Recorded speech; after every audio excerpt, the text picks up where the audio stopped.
Hello and welcome to another special holiday episode with one of the UAAP's very best. I'm Jaime Escalon and this is Spotlight Series on Starting Lineup. JD! Puts it on top and hits it nice and back to Gold medalist, Olympic champion,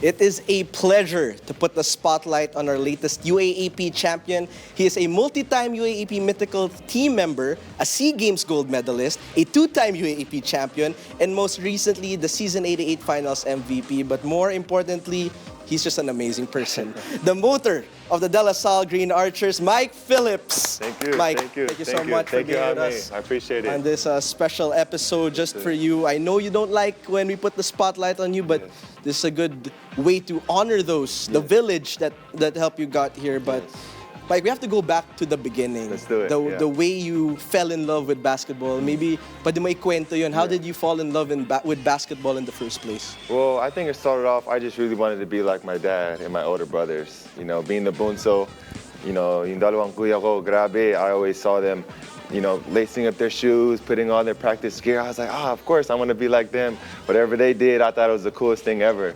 And so, actually, my father, he always told us he wanted to use basketball as a way to teach us about the values of life, especially as being a Christian. And the very first league I went to was the YMCA League, which is a Christian, it's the youth, you know, YMCA, that one. And so, yeah, that was my very first memories that we would have our tournaments, where we'd also have like Bible studies, youth groups get-togethers. And so basketball always was like that community sort of vibe. That's where I made most of my best friends.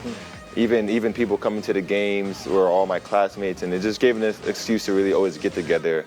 But yeah, I have to give credit to Kuya Ben, Kuya Zay. Yeah, the reason why you fell in love are because of your brothers. And it's not every day you win a collegiate championship with them. Tell me what that is like with Isaiah, with Kuya Ben to win that championship. And they're the reason why you fell in love in the first place. I tell you what, I mean, if you talk about not getting set, you know, the feeling being set in yet for the 88, when I would see flashbacks to that 2023 championship when it was all three of us, there's even these pictures on the bench where we're all at that one I still can't believe, because first of all, you know, of course I was the first one who came out here, and both of them came out here because they want to support me and because they want to also chase their dreams. And that's the biggest thing I always get emotional about, and I always thank God about, is just to have those two brothers, those two just leaders who always look after me. And for them to come here, come out of their home, leave them. Kuya Ben just finished his college, Isaiah just finished his college. You know, they have their whole lives ahead of them, and they say, you know what, we want to go and support the Bunso, Mike. And just them being there in the locker room, sharing all those moments, and just calling our family, calling everyone. But like you said, I don't know if it was history, but it was definitely history for us. Yeah. Can I tell a little quick story? Of course. I think it must have been God's timing, because in high school, Ben was on varsity, Isaiah was on junior varsity, JV, and I was on freshman, because I was 9th grade, and then Isaiah was 10th. There's 3 divisions in high school usually, And so what happened was, you know, me and Zay were both doing really good, and there was this one game, we got a call from the coach, hey, we want to move you guys up to the varsity level. And so it was me, Ben, and Isaiah. We were supposed to be on the varsity for the one game for the first time. So we were so excited. We in the locker room, you know, we got all of our haircuts, we got everything done. And then what happened was, we all were in the game, and then Ben was playing. Of course, he's a starter. He's a star at that time, dunking and shooting everything. And what happened was, me and Zay got called to sub in. So we're like, yo, Zay, this is it. We were nervous. This is the moment. We're gonna play with Ben. And all of a sudden, Ben went up for a layup, and then he accidentally, boom, got hit really hard. And he got up, and we were like, whoa, what's going on? And so me and Isaiah ran out of the bench to go and check on him and help him up. But apparently in high school, you can't leave the bench Yeah. And so me and Isaiah both got technicals, and we got thrown out of the game because we went into the playing court. Wait, you got thrown out of a high school We got game. thrown out of a high school game. This is the first time we are hearing that. And so, because we didn't just like walk, we sprinted Yeah. over to Kuya Ben, get up, you okay? And the game, it was still ongoing. And so I just remember me and Isaiah were in the locker room watching the game. We were taking all these funny videos in the locker room. But I was so sad because we couldn't play a game together. We couldn't be in the game together. Fast forward to season 86, and we're winning a championship together. So I just look at God's timing. Yeah. Perfect time. It's Perfect God's time. time. We mentioned a bit of your dad. We mentioned your two brothers. You gotta mention your mom. Yes. I feel like Yes. she is the person Yes. who puts you in check. You mentioned a Yes. bit na-realize niya your ego was getting a little Yes. higher, and she Yes. said, Mike, you gotta rethink things. Yes. Your impact of your mom specifically in your UAAP journey. Well, my mom is a psychologist, and so we can never lie to her. Yeah. She knows us front and back like the back of her hand. But she knows when her little boys are doing good or doing bad. And I'll tell you what, it's a blessing to have two Kuyas. It's a blessing to have a dad who inspired us with basketball. But it's an amazing blessing to have a mom you can call and say, hey, Mom, look, I'm not doing well.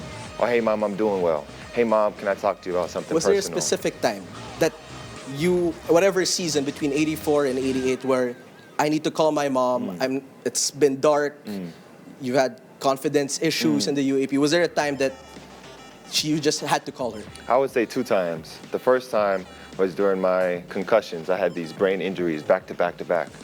And I just felt so isolated, you know. Being Isaiah, they were playing, they were there, but of course I was just, my medicine was to be in my room, lights off, blindfold, earmuffs, just being in my room alone. And I was just watching all my other teammates, of course, with like injury. Everyone else, you kind of have to sit on the sidelines. And I didn't want to tell my brothers because I didn't want them to be discouraged. I didn't want to tell my teammates because I don't want them to be discouraged. But I called my mom and said, Mom, you know, I really can't do this. You know, it's really hard for me to not be out there. I was really new to the injury. And I think the most recent one was this year.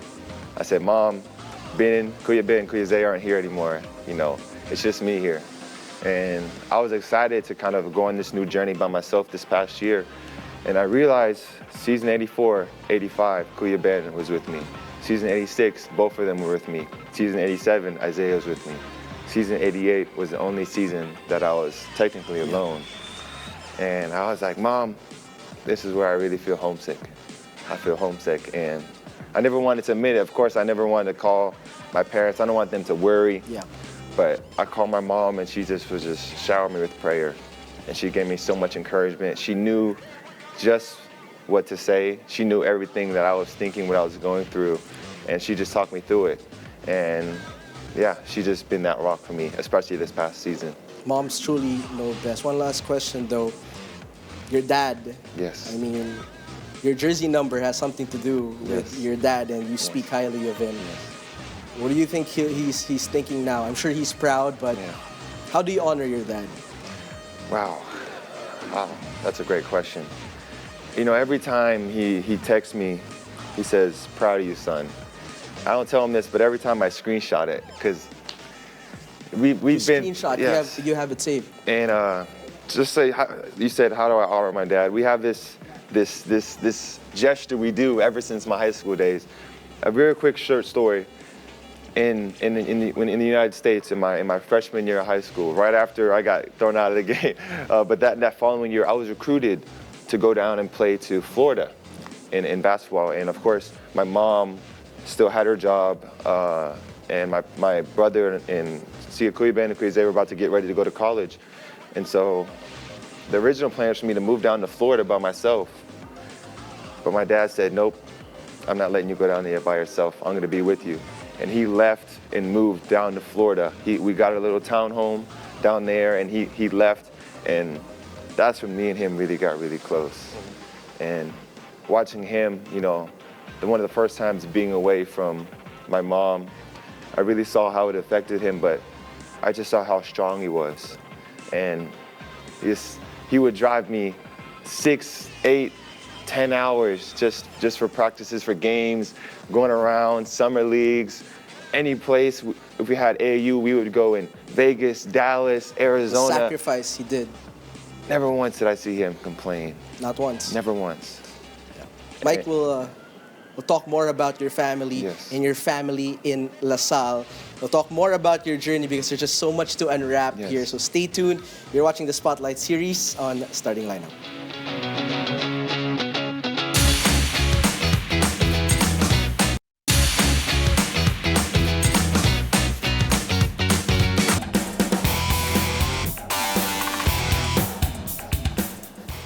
We're still here on the Spotlight series on Starting Lineup with UAAP champion Mike Phillips. Mike, we touched upon your family, and they are a big reason of your success. But we also have to touch on your DLSU family. Yes. But first things first, was it an easy decision picking LaSalle? It was incredibly hard, but my family made it easy for me.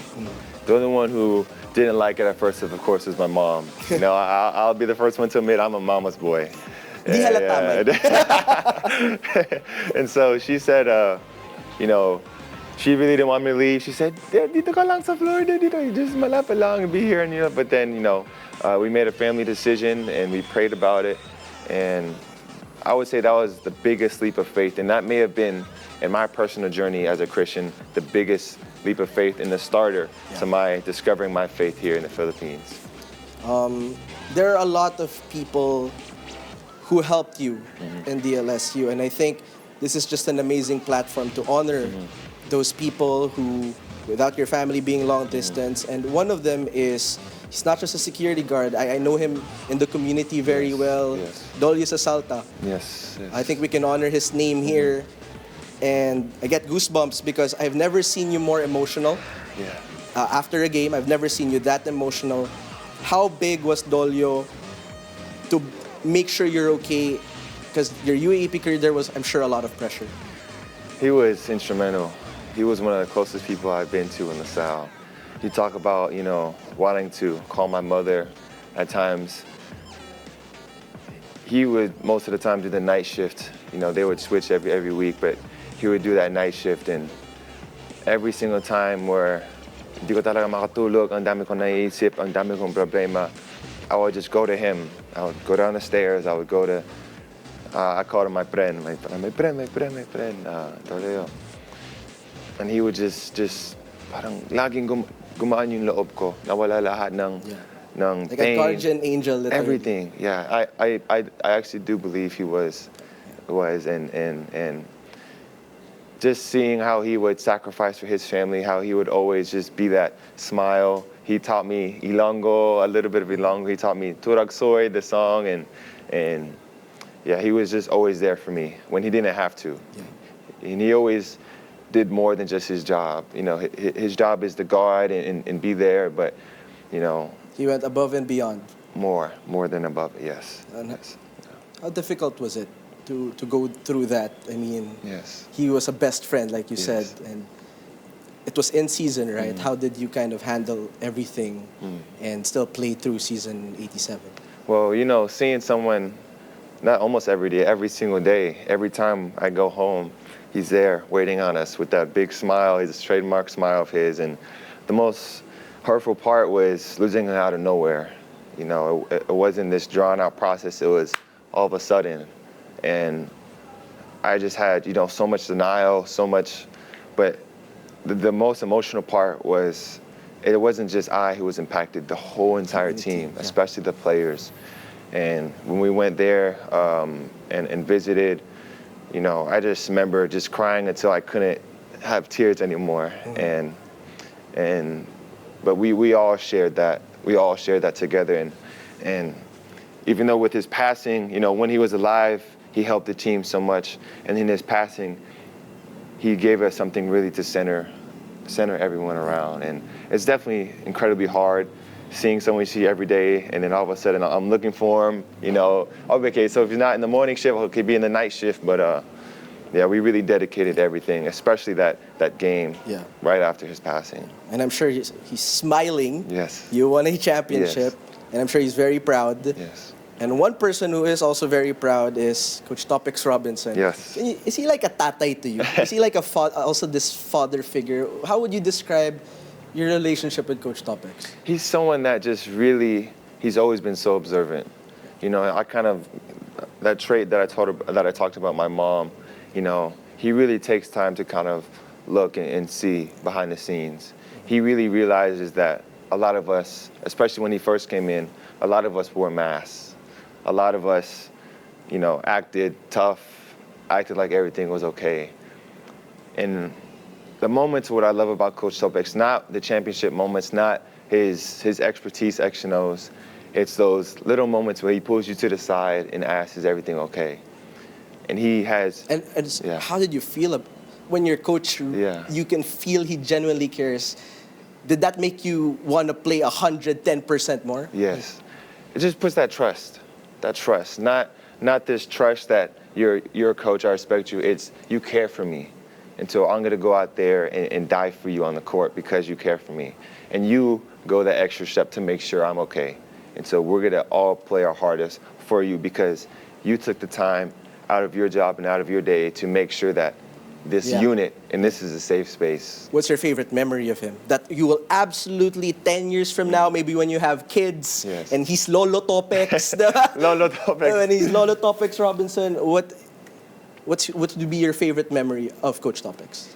I would just say when we had this transformative event, this player bonding, this team training camp that we had in the dorm. Shout out to Coach Russ, he's a life coach. And Coach Topex just gave this incredible speech about vulnerability, and he showed me this dream. He shared with us a dream, and he shared us this dream that all of a sudden I think I came and I knocked on his door, and I believe, long story short, it was all about faith, and that I was one of the ones that that helped bring that to him, and it was this two-way street where we both really sharpened our faith together. But it was more than the words he said. It was just that weight of the vulnerability in the room that we saw. Coach Topex, I saw from my own eyes who he really is. Mm-hmm. And he's someone that is just like me. Yeah. We don't have it all figured out, but that heart he has, that's the thing I'm always going to remember about him. Yeah, I'm sure you're going to remember him just after winning the championship in season 88. He goes straight to the dugout. And he's bursted in tears. And wait, did you see that video? I didn't. Or the picture? Yeah, I didn't see it until after. I was like, "Ansan si Coach Topex?" I was like, "Ansan ba siya?" And then I seen that afterwards. I was like, "Yeah, Coach, you deserve that moment. All those tears." It was the moment. It was the moment for him. Yeah. It was his moment. Because season 88 was tough, and luckily you have all these people supporting you. But how did season 88 test Mike Phillips, your character? Yes. We all know you're Motor Mike, yes. and you play hard, but how did it kind of reveal your character? Because you don't just pull out a Cinderella season out of nowhere. It brought me really down. I mean, where I doubted almost every single aspect about me. And it was something that I kept asking, can I really lead this team? Can I really, play for the Salle? Am I worthy enough? Imposter syndrome. Imposter syndrome. I felt like a hypocrite. I'm talking so much, I'm trying to lead my teammates, but do I really believe? Do I really believe in my own self? And there were so many times where I would feel parang naabuso na ako trying to lead others.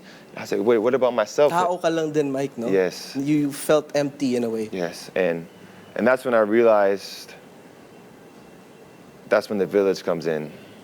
Yeah, we're back to that. What you poured out every single day on others, babalik yan. And the only reason I'm alive, the only reason was because of my lifeboat, and that was my village in LaSalle. Did you feel God's silence? I know I asked you this question, yes. But the first thing you said when you won Finals MVP, Jesus Christ is our true champion. Yes. And it really affected positively for a lot. But was God silent sometimes? And how hard was it when he was silent in season 88, when Kian went down with the MCL, with Mason Amos going down, and a bunch of other things happening, outside noise? You talk about noise. My world, my mind was so noisy, but the only noise that I wished for was God's voice, and I couldn't hear it. And at the time, I could not understand why. only thing I remember was I believe it's John 13:7, where Jesus says, "You may not understand what I'm doing now, but later you will." And there are so many times the only words I uttered was "kapit lang, kapit lang." I have no words. You had your teammates for that. Yes. You had Earl, Jacob. You had Yes. them. When you're awake at night, especially the night after Kian, after Mason, I cannot sleep. I'm just hit. Kian's scream is just replaying over and over in my mind, and I'm just asking God, why? And the very next morning, when I'm really down and out, I see my other teammates. The first thing, "Hey Mike, how'd you sleep?" And I realize it said in the Bible, you should be happy that all your brothers and sisters throughout the world are sharing a similar suffering. And so God knew what he was doing, giving that suffering to our team because we shared it together. When you have that shared sense of suffering, it makes it easier for you. Yeah. Mike, you shared your journey, but Yes. when we come back, we Yes. have to know what's next. We'll touch upon Yes. that, but you're still watching the Spotlight series here with Mike Phillips. So,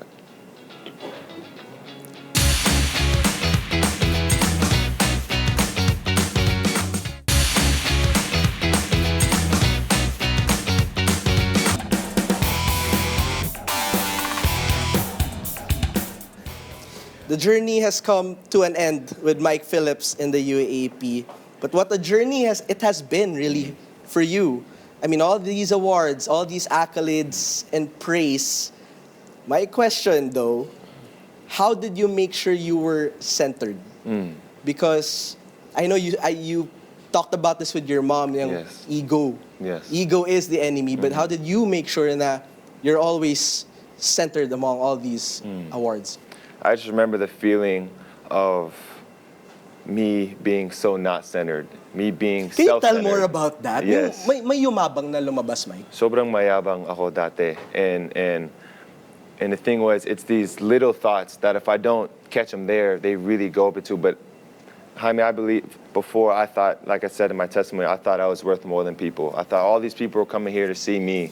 And because I was a basketball player, because I'm in LaSalle, I deserve this. Even some things going 7-Eleven, I deserve to be. I have my things. I want to go to the front of the line because, hey, I'm Mike Phillips. I'm Mike Phillips. I'm the LaSalle guy. And then it wasn't myself, it was seeing how that affected others.